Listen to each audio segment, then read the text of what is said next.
Ubuyobozi bw'ihuriro AFC M23 bwatangaje ko bwagiranye ibiganiro byiza na Joseph Kabila Kabange wabaye perezida wa Repubulika Iharanira Demokarasi ya Kongo uherutse kuva mu buhungiro, bushimangira ko azagira uruhare mu rugendo rwo kuzanira iki gihugu amahoro arambye. Ni nyuma y'iminsi mike ubuyobozi bw'ihuriro bwemeje ko Kabila yamaze kugera i Goma, umujyi umaze igihe ubohowe n'iri huriro, ari nawo rifitemo icyicaro gikuru.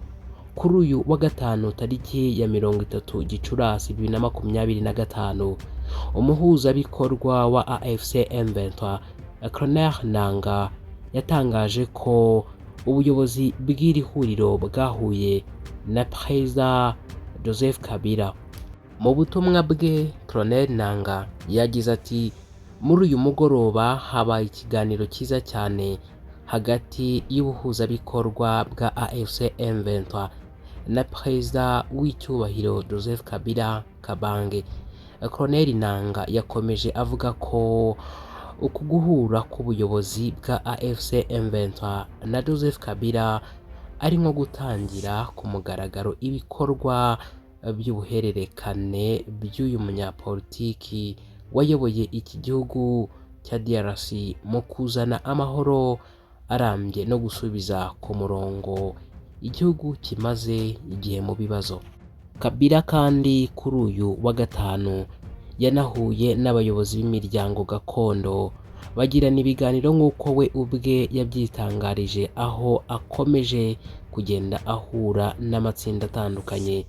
Uyu wabaye umukuru w'igihugu cya Repubulika Iharanira Demokarasi ya Kongo avuga ko ubutegetsi bwamusimbuye bwaganishije iki gihugu mu bibazo by'uruhuri bikwiye gushakirwa umuti, kandi ko yifuza kugiramo uruhare nk'uko yabihamirije abayobozi b'imiryango gakondo bahuye kuri uyu wa gatanu.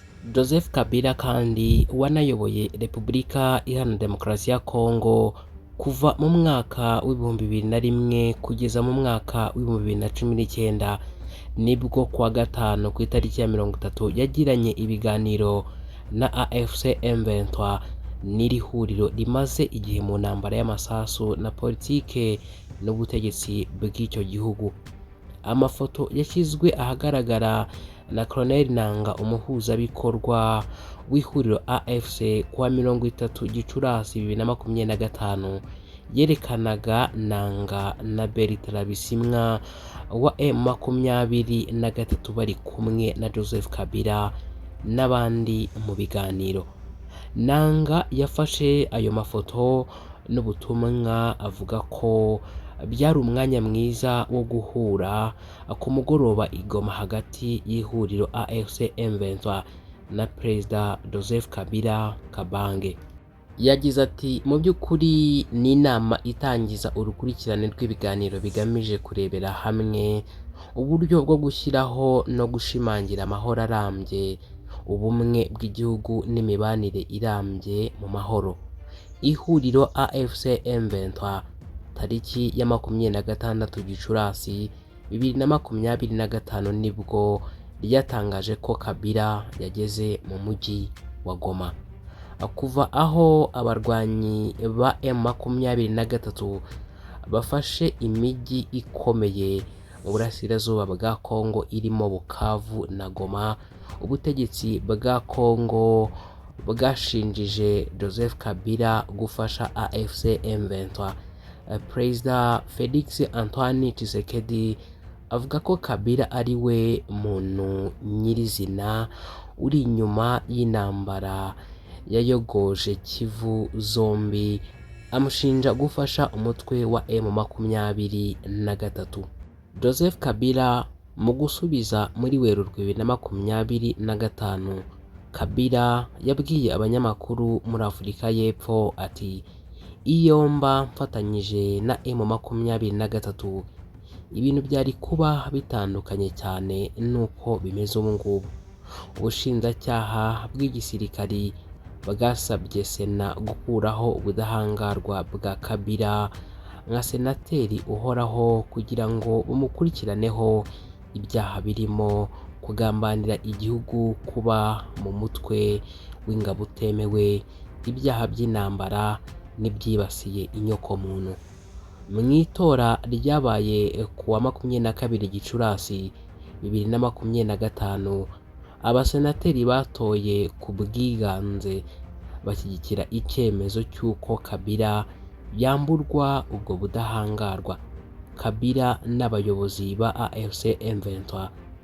Hari indi nkuru kandi nanone iri kuvugwa ko inkumi yari yatumwe kwica Generali Sematama wa Twirwaneho yaba yafashwe.